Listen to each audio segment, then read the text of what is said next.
3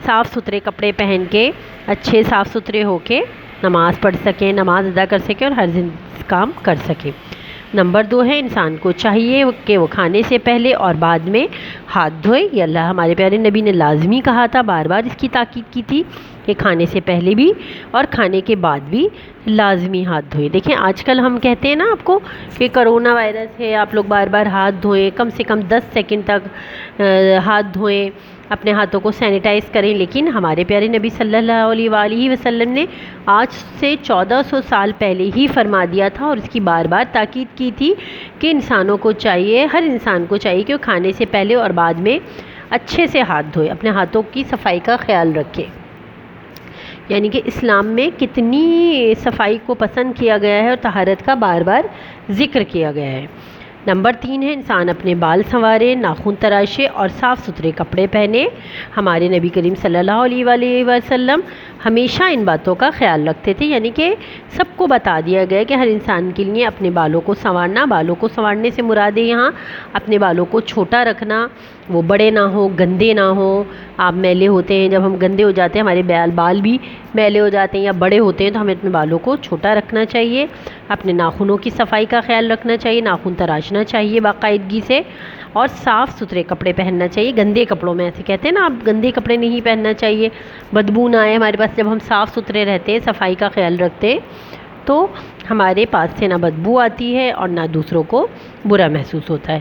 ہمارے پیارے نبی صلی اللہ علیہ وسلم نے اپنی زندگی میں ہمیشہ ان باتوں کا بہت زیادہ خیال رکھا ہے۔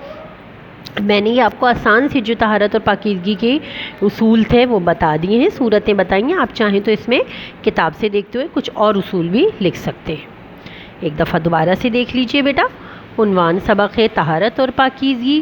طہارت اور پاکیزگی کے لفظی معنی تحریر کیجئے۔ پاکیزگی کو عربی زبان میں طہارت کہتے ہیں۔ طہارت محض صفائی ہی نہیں بلکہ اس سے مراد جسم، جان، لباس اور ماحول کی پاکیزگی ہے۔ اللہ تعالیٰ نے کن لوگوں کو اپنا دوست کہا ہے؟ اللہ تعالیٰ کا ارشاد پاک ہے کہ ترجمہ اور اللہ پاک رہنے والوں کو اور توبہ کرنے والوں کو دوست رکھتا ہے۔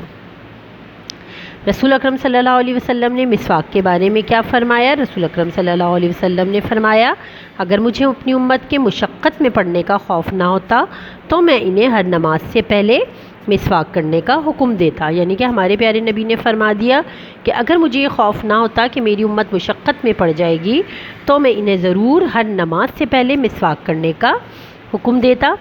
سوال نمبر 4 ہے طہارت اور پاکیزگی کی کوئی سی 3 صورتیں تحریر کیجئے۔ تو اس میں نمبر 1 انسان کا جسم پاک و صاف رہنا چاہیے۔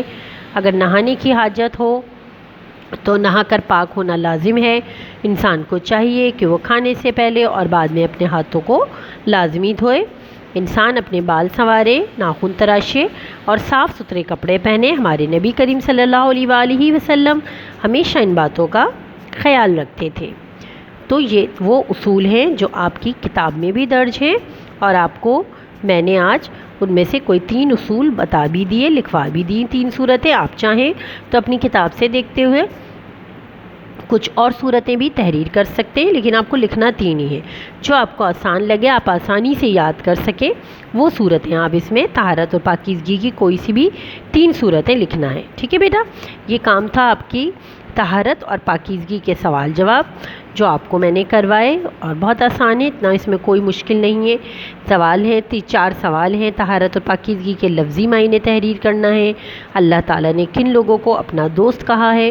اس کی جواب تحریر کیا ہے۔ پھر اس کے بعد ہے مسواک کے بارے میں ہمارے پیارے نبی صلی اللہ علیہ وآلہ وسلم نے کیا فرمایا ہے، وہ بتایا گیا ہے۔ اور اس کے بعد طہارت اور پاکیزگی کی کوئی سی بھی 3 صورتیں تحریر کرنا ہے۔ تو یہ تو ہیں وہ سوال جواب جو آپ کی کتاب میں درج تھے اور میں نے آپ کو کروائے۔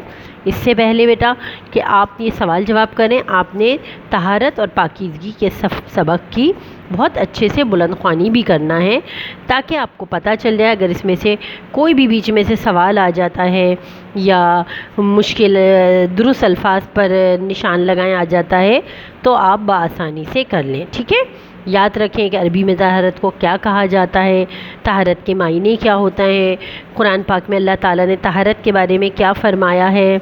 ہمارے پیارے نبی صلی اللہ علیہ وآلہ وسلم نے طہارت کے بارے میں کیا فرمایا ہے، اور پھر طہارت و پاکیزگی کی جو عملی صورتیں ہیں انہیں بھی اچھے سے یاد کر لیں جو آپ کی کتاب میں درج ہیں۔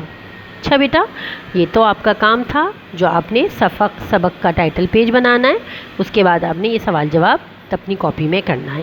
اب اپنی مس کو اجازت دیجیے، اپنا بہت زیادہ خیال رکھیے گا۔ اللہ حافظ۔